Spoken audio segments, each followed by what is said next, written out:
प्यारे बच्चों, सुप्रभात। बेटा, आज हम हमारी हिंदी पाठ्य पुस्तिका का पाठ 10 पढ़ने जा रहे हैं, जिसका विषय है घाना पक्षी विहार। पेज नंबर है 82। बेटा, घाना पक्षी विहार जो कि राजस्थान में स्थित है, इस पाठ का जो थीम है बेटा वो है पशु पक्षी। ठीक है, तो घाना पक्षी विहार जो कि राजस्थान में स्थित है, इसमें हम अनेक पशु पक्षियों के बारे में जानेंगे।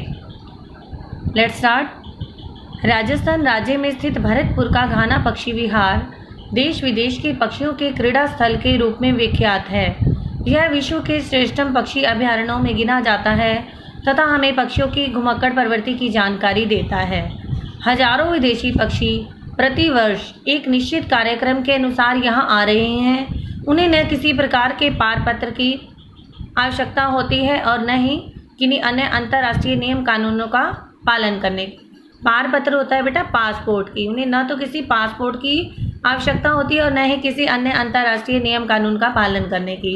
वे तो यही संदेश देते हैं, हम स्वतंत्रता के जाए हैं अर्थात जन्मे हैं या पैदा किए हुए हैं, मुक्त हमें रहने दो, जीवन की धारा में हमको आत्मभाव से बहने दो। घाना पक्षी विहार में केवलादेव के नाम से प्रसिद्ध भगवान शिव का एक प्राचीन मंदिर है। किसका मंदिर है? भगवान शिव का। किस नाम से विख्यात है वो? केवलादेव के नाम से। Is it clear? इसलिए इस गहन वन का पुराना नाम जो है वो केवलादेव का घाना आज भी प्रचलित है।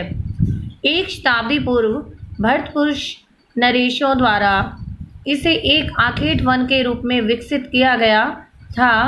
29 वर्ग किलोमीटर के इस क्षेत्र को छोटे छोटे भागों में विभाजित किया गया है। इसमें शिकारगाह एवं कच्ची पक्की सड़कों का जाल बिछाया गया है। आगे है बेटा, पक्षी विहार में लगे एक शिलालेख में सन 1902 से सन 1964 तक के शिकार का इतिहास लिखा हुआ है। 12 नवंबर 1938 को यहाँ एक ही दिन में 4273 निरपराध, जिनका कोई अपराध ही न हो, ऐसे पक्षियों का बेरहमी से शिकार कर दिया किया गया था। ठीक है, 12 नवंबर 1938 को यहाँ एक ही दिन में निरपराध पक्षी कितने थे बेटा? 4273 निरपराध पक्षियों का, जिनका कोई अपराध ही नहीं था, उनका बेरहमी से शिकार किया गया था। देश के स्वतंत्र होने पर पक्षियों को बचाने की आवश्यकता अनुभव हुई, इसलिए राजस्थान सरकार ने 13 मार्च 1956 को इसे पक्षी अभयारण्य घोषित किया। तभी से यह पक्षी विहार पक्षियों के संरक्षण, प्रजनन एवं अध्ययन के लिए संरक्षित वन क्षेत्र है। यहाँ पशु पक्षियों की शिकार पर प्रतिबंध है। 27 अगस्त 1981 को भारत सरकार द्वारा इस पक्षी अभयारण्य को राष्ट्रीय उद्यान का स्तर दिया गया और सुरक्षा के लिए इसके चारों ओर पक्की दीवार बना दी गई।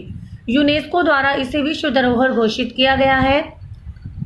राज्य के वन विभाग की ओर से यहाँ पक्षियों की देखभाल के लिए कर्मचारी नियुक्त हैं। ये पशु पक्षियों की देखभाल के अतिरिक्त पर्यटकों को आवास, यातायात, अवलोकन तथा छायाकारों को चित्र खींचने की सुविधा प्रदान करते हैं। पर्यटकों के भ्रमण हेतु पक्षी विहार में 40 किलोमीटर लंबाई की सड़कें बनी हुई हैं। पक्षी फोटोग्राफी की दृष्टि से घाना पक्षी विहार अत्यंत उपयुक्त स्थल है। अनेक दुर्लभ जल पक्षी यहाँ सरलता से कैमरे में कैद किए जा सकते हैं। घाना पक्षी विहार वर्षा ऋतु के आरंभ से वसंत ऋतु के अंत तक सैलानियों का स्वर्ग बना रहता है। इस अवधि में इसके लगभग 11 वर्ग किलोमीटर क्षेत्र में 1-1.5 मीटर गहरे पानी का सागर सा लहराता रहता है। इस प्राकृतिक झील में क्रीड़ा करते पक्षी दर्शकों का मन मोह लेते हैं। पक्षियों को अति निकट से देखने के लिए इस झील में नौका विहार की व्यवस्था भी है। इस छिछली झील का आधा क्षेत्र चारों ओर से दलदली है। इसमें उगी लंबी घास तथा किनारों पर लगे बबूल, बेर, कदम आदि के पेड़ जल पक्षियों को दूर से आमंत्रित करते दिखाई देते हैं। यहाँ शाकाहारी और मांसाहारी दोनों प्रकार के पक्षियों के लिए प्रचुर मात्रा में भोजन सामग्री उपलब्ध रहती है। पक्षियों को भोजन, प्रजनन, संचरण और आवास की दृष्टि से यह स्थल अत्यंत प्रिय है। पक्षी वैज्ञानिकों द्वारा इस पक्षी विहार में 375 जातियों के पक्षियों की गणना की जा चुकी है। कितने? 375 जातियों के इनमें 240 किस्म के प्रवासी पक्षी हैं। विदेशों से लगभग 110 जातियों के हजारों पक्षी प्रतिवर्ष यहाँ आते हैं। आगे है बेटा,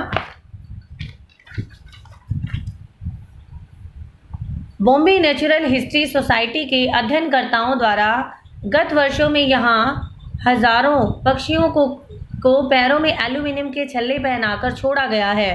प्रत्येक छल्ले पर पक्षी का मूल स्थान एवं उसकी संख्या अंकित होती है। इन छल्लों से पक्षियों की यात्रा दूरी का पता चल जाता है और सन 1967 में यहाँ का छल्ला पहनने एक पक्षी 4600 किलोमीटर दूर रूस के लेसंकी नामक स्थान पर पाया गया था सन 1967 में।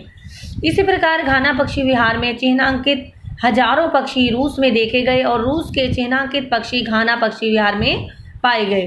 भारत के विभिन्न स्थानों से आने वाले पक्षी तो जुलाई की प्रथम वर्षा में ही यहाँ वृक्षों, झाड़ियों और घास में अपने घोंसले बना लेते हैं और वंश वृद्धि करने लगते हैं। यहाँ की विशाल जलराशि में विहार करती मुर्गाबियाँ, हंस एवं बतखें तथा उथले पानी में ध्यान मग्न खड़े बगुले एवं सारस सभी का मन मोह लेते हैं।